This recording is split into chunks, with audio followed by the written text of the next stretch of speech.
Hello everyone and welcome to the FPL Cougars show. Well, it's a little bit different for this season. You're usually used to seeing Kieran alongside me, but for this season Kieran's taking a bit of a small break. I'm going to be doing hopefully shows every week to talk about my team, and it's going to be a little bit different. I'm sure Kieran might come on every so often and chat about how he's doing and probably brag and say he's sneaking up the rankings. But for this season, I'm just going to be focusing on my team. I'm going to be trying to do a show every week, sort of looking at my points, doing a little bit on stats, not so much of a heavy sort of fixture preview as we were doing last season, but a bit more of a condensed show and really just trying to see how my season progresses in 21-22. So tonight's show is all about rate my team. So I had a fairly, I'd say, mediocre season last season, so I'm looking to progress and do a little bit better.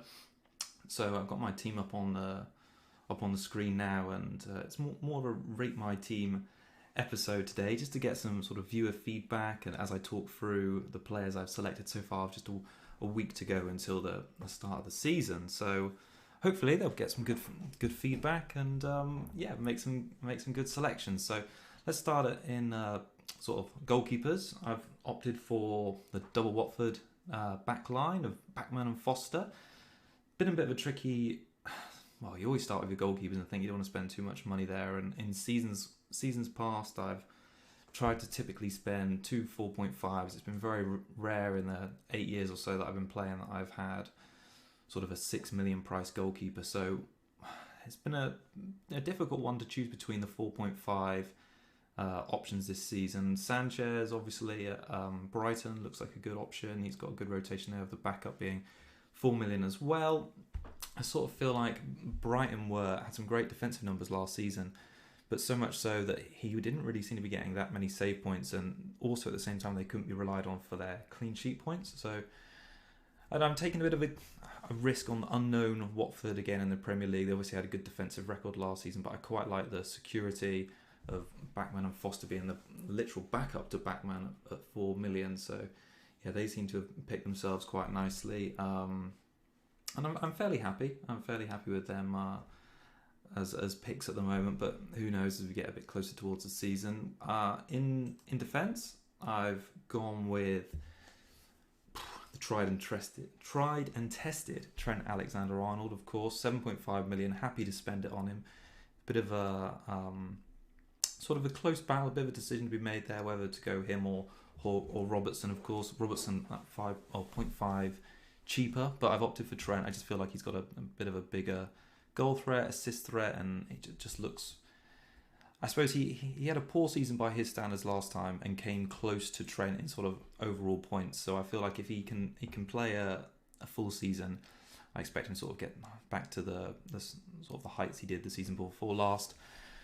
So I've got him there, 7.5, taking up a fair amount of my defensive budget. Now I've gone for a bit of a tactic I used to do in years gone past, and the seasons where I've finished the best in FPL, I've always had sort of two, say, sort of fairly expensive defenders, and then rotated for 3 4.5s.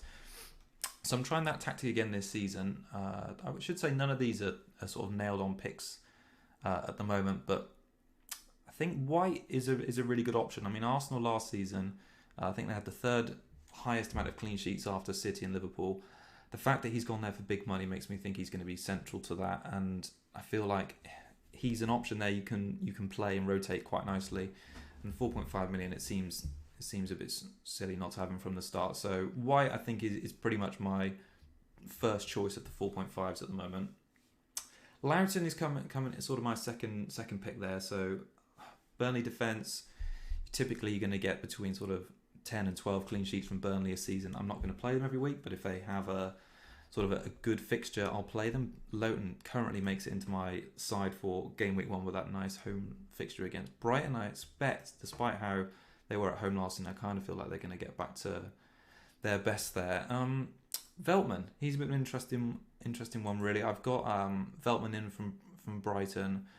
I'll be honest, I didn't watch a lot of Brighton last season. He didn't play all the minutes, and I do like to try and pick a sort of defender 4.5 that's going to play the majority of the time and not worry about them. So it's been a bit of a toss-up at the moment between him and Eiling. I see quite a lot of people, well, myself included as well, had Fofana, and I was absolutely devastated for him when I saw he picked up his injury against Villarreal, that awful looking leg break the other night. So gutted for him because he looked on to have a good season, both career and FPL wise, and he was firmly in my back line up until that moment. So that was a bit disappointing for him really. But yeah, Veltman stays in my team at the moment, and I'll be honest, the player that's causing me the most undecidedness, let's say, is Diaz back there. I'd be interested to hear what people think because Diaz I like. He played sort of the most minutes of all Man City defenders last season. You kind of feel like they're in for another good campaign, but I like some sort of attacking threat from my defenders. And playing centre back, I know he popped up with the odd goal last season. I'd love to get Cancelo. I'd love to get Cancelo if I could be a bit more sure of his minutes. I kind of feel if we spend big in sort of premium players at the back, that they should be playing most weeks. I mean, I look at the defensive charts from last season, and the points, I should say, sorry. And I mean, Cresswell and Wan-Bissaka both coming in this season at 5.5 million, outscored Diaz. I mean, admittedly not by much. I think Cresswell was just about 11 points clear of him, Wan-Bissaka a couple of points clear of him.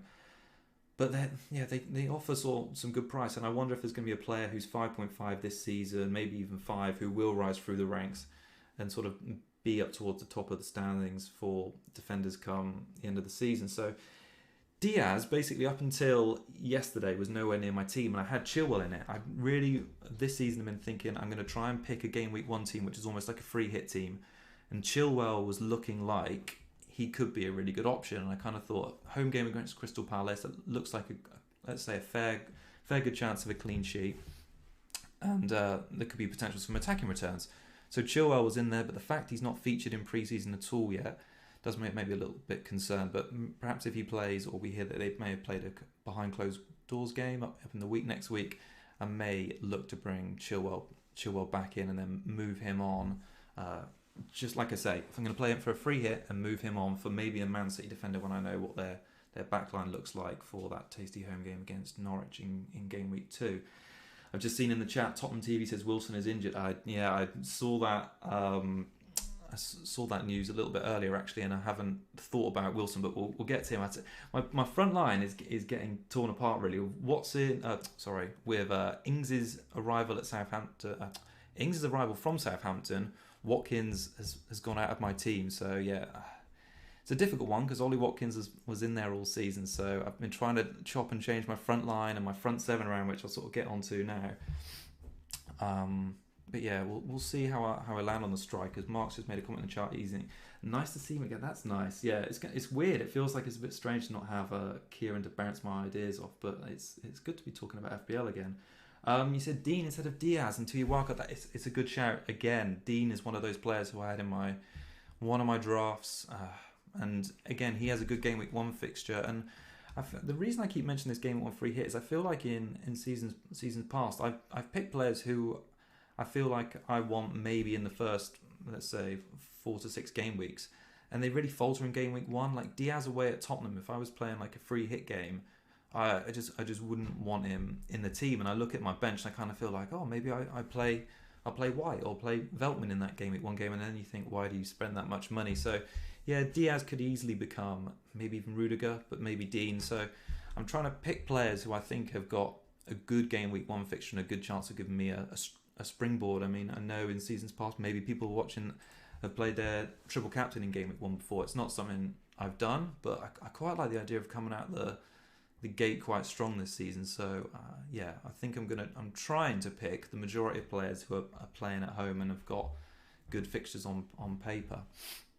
So the team is really nice. Only doubt is Wilson, and yeah, Shaw is kind of said Shaw's ownership is going up so much. I think he's the highest owned player in the game now, and yeah, I could look at Shaw as an option. I mean, not many people are talking about Wan-Bissaka. I mean, Wan-Bissaka outscored Shaw last season. I think he had 7 attacking returns as well, which was a pretty decent return. You don't really think of Wan-Bissaka for sort of attacking output, but yeah, he had a good season last season. He's not been mentioned. I suppose Shaw's getting mentioned a lot because of how well he played during the Euros, so that's understandable that his ownership is shooting right up.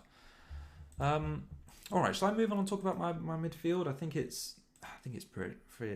pretty self-explanatory with Brownhill in there. I'd like to have a 4.5 million midfielder in there. It could be Gilmore, who's gone to Norwich on loan, of course, or it could be Bissouma, who seems to be like a season-on-season 4.5 million option from Brighton.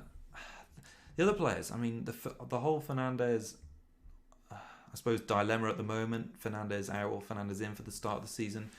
My take on it at the moment is Fernandes is sort of like a guaranteed starter, and I think it'd be hard to work back to him. It's from this point of view at the start of the season, it seems nice to sort of maybe get Son, Havertz, maybe Mahrez in your midfield, but I think just Fernandes's reliability that he's shown since he started, I think if he does hit the ground running in game week 1 or 2, I think he's going to be, well, I'm going to be trying to cram him back in, and I feel like I'd almost be breaking my team apart, and I don't think I've got the nerve to go without him in the first couple of weeks. And I think Mahrez has seen a lot of attention because of his form in pre-season. He's playing really well at the moment, but the fact that he plays in this Pep side, he's not going to play every minute. They've got added competition now with Jack Grealish going there.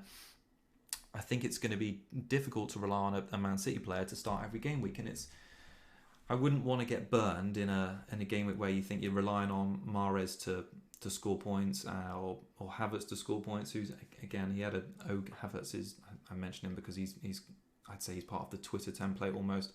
But you'd be relying on Havertz and Mahrez to score the points between them that Fernandes might. And whilst they're great players, I don't think they can be relied upon at the same level that Fernandes has. So it's been difficult. I'll be interested to know from people in the chat whether people are thinking about Fernandes out or in at the start of the season. So yeah, I'd be interested to hear some thoughts. Paul said in the chat, what key learning point from last season will you take into this year?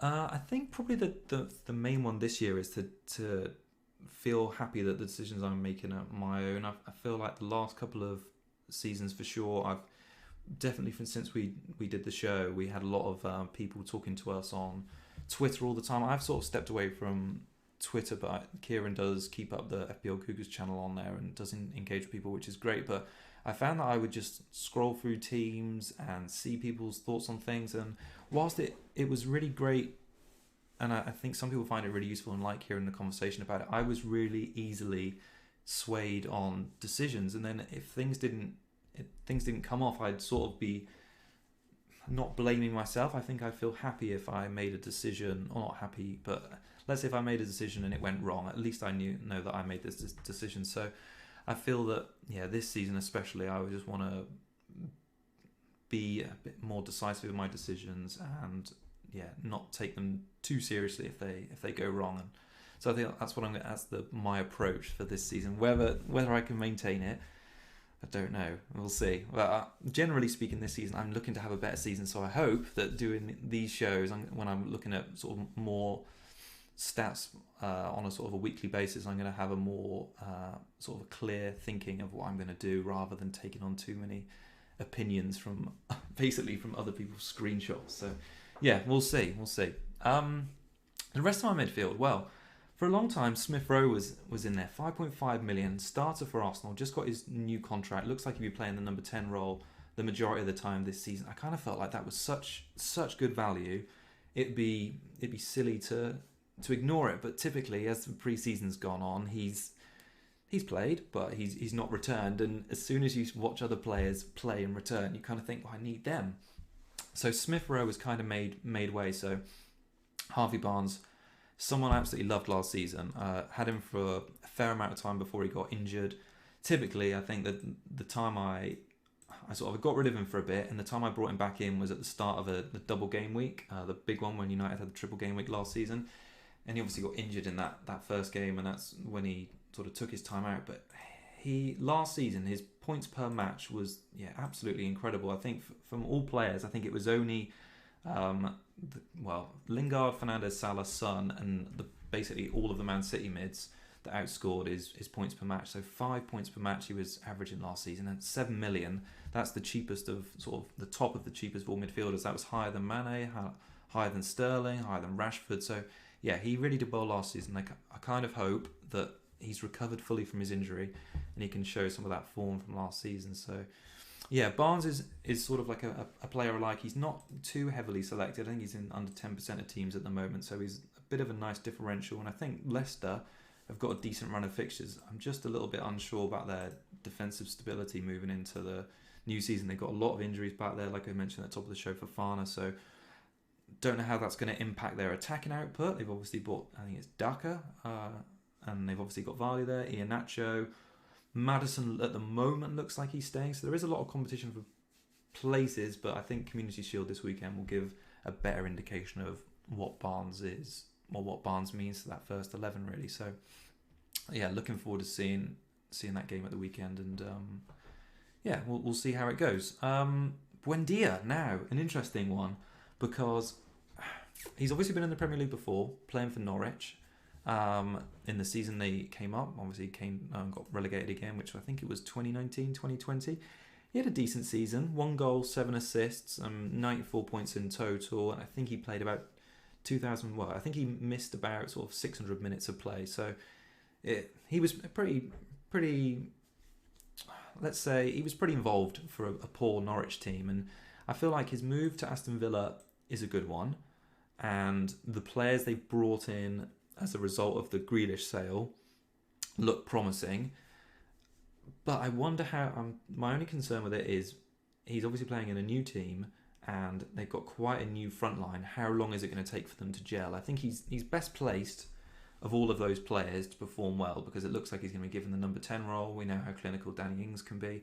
My thinking at the moment is Buendia and him are going to form a good partnership, and we've even seen him in pre-season how he's been setting up Watkins. But I think it's always difficult when you join a new club, despite having a good pre-season, when you actually get down to it, how well you can perform in the season. So in seasons past and this season as well, I like to try and pick players who are fairly proven, at least from the outset. So Buendia is one of those who are a little bit on the sort of the edge of that rule, if you like. So, but nearly 15% ownership, people obviously seeing something in him as well. So let's see as we move into the new season. Can he remain in my team for long? I'll be honest, Rafinha was in my team for a long time, and Leeds' fixtures get really good. I think it's around game week 5, game week 6, is it? I think game week 5 they start going to Newcastle, and they've got about 7 fixtures in a row. Yeah, Newcastle, West Ham, Watford, Southampton, Wolves, Norwich. So I think around that sort of time I'll be sort of shifting if Wendy is not performing, or even if he is,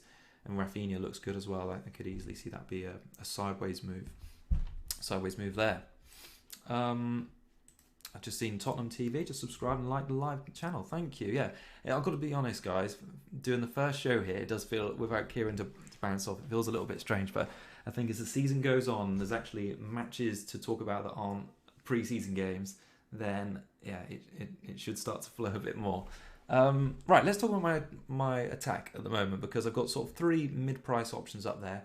I feel like it could change a lot. I mean, we've seen the rumours that Chelsea are bidding for Lukaku. Pep came out today in his press conference when he was talking about Jack, and also talked about Kane. He obviously said about their offer, but Spurs are standing hard, I think, or standing firm. Kane's also said that he's going to return to training tomorrow, I believe. So Kane's obviously going to miss the start of the season. Lukaku, if he moved to Chelsea, I imagine he's obviously not going to feature in game week 1. I feel like there could still be some movement in the forward line, and that could shake things up a little bit. That could potentially see me drop Fernandes and move some money around. But for the meantime, I've gone with sort of 3 mid-price options, and this is mainly because I feel like the 4.5 options up front are not reliable enough. I think it's Davis and the lad at Southampton who may get promoted now Ings is gone, but I don't feel like they've got enough sort of security of even minutes to warrant like a good bench option, whereas I know Brownhill will play. So I'm trying to think about the squad game here. Maybe that's wrong. Maybe I should be thinking about loading the money into the first 11, but at the moment my front line is sort of set. I've got 0.5 in the bank, I should say, with this team. So Wilson could easily go to Bamford. He could go to Ings. He could go to Calvert-Lewin. There's a few options there. I like Antonio at 7.5 million. I think he seems secure until he picks up an injury. And West Ham have got a decent run of fixtures to start the season. So I've got no issue with him at the moment, and I think his ownership, surprisingly, considering sort of how his sort of last season has been, isn't too high. I think he's under 15% owned, which is almost well, not quite differential territory, but it's low. The fact that Buendia is as high as, or the same level as he is a bit of a surprise. Wilson, like mentioned earlier in the chat, he has got a bit of a knock. We're not sure how serious it is at the moment. I'm not. Maybe someone in the chat knows, but I like Wilson a lot. I had him for quite a fair bit last season. Again, he's one of those players that really does well, sort of points per match. I mean, the fact that if you looked at last season's forward players, looking at their points per match, it's only Kane and Vardy who do better than he did. I mean, Kane was up on a whopping 6.9 points per match last season, Vardy 5.5, Wilson 5.2, and Bamford 5.1. And so Wilson, did really well. So if he can get back in time, I would strongly consider him again. I mean, the fixtures for Newcastle, pretty decent to start the season. West Ham, Aston Villa, Southampton. They got a tricky game against Man United, but they got Leeds, Watford, Wolves, Tottenham and Palace. I'd say that's only 2 tricky games in the first 9 fixtures. So it would be a shame. I think it's strange on the Tottenham front line they've moved Saint-Maximin to a forward, because I just don't see that. I feel like if you move Saint-Maximin to a forward, then players like Mane, players like, well, Werner, I suppose, is playing reverse out of position, but reverse out of position. Players like Mane, Salah should be listed as forward, so I do think that's a bit of a strange one for him. But anyway, Newcastle front line, Wilson would be it for me. Anyway, someone, Mountain New in the chat says here, DCL Watkins and a 4.5. Who's your 4.5 is what I want to know there. That'd be interesting. Yeah, Ings will be injured. Ings will get injured. It's a tricky one, the front line. I should also talk about Tony a little bit, and I'm probably going to start by talking about his ownership, because it's up at 30%. I mean, I'll be honest, I haven't watched a lot of Brentford in the Championship. I've indulged in some Tony highlight reels on YouTube, and I think the standard of defending looks absolutely awful compared to what he's going to experience in the Premier League. So whilst he banged in goals for fun last season, I'm not sure how well he's going to do at this. That said, I know he's on penalties. Brentford, an attacking side, 6.5 million, and there isn't many of those around in the striker option. I feel like having 6.5 million there, it's a bit of a difficult price. If he drops after the first 2 game weeks, which I could easily see happening, if he doesn't score and people think, we can't cut it at this level, let's transfer him out. I don't think there's many strikers where you can sort of go down to a 6 and have a reasonable player in your team. So I think for anyone like me that owns Tony, if it looks like he's dropping in price, it might be worth having 0.5 in the bank to start the season, because I could feel like you'd almost be using another transfer to get rid of him, because like I say, not many 6.5 viable options up front this season, to me it looks like, anyway. Will I rate teams later? Now this is more of a rating my team kind of show, so I'll be interested to hear what you guys think. You guys have given me some good feedback. But perhaps I'll tell you what I'll do. I'm going to do another show next week ahead of the season launch on, I can't believe it's this time next week, which is quite exciting. But I'll tell you what, I'll put a post up on YouTube, and if anyone wants me to have a look and rate their team, I'll do that on next week's show when I preview mine as well.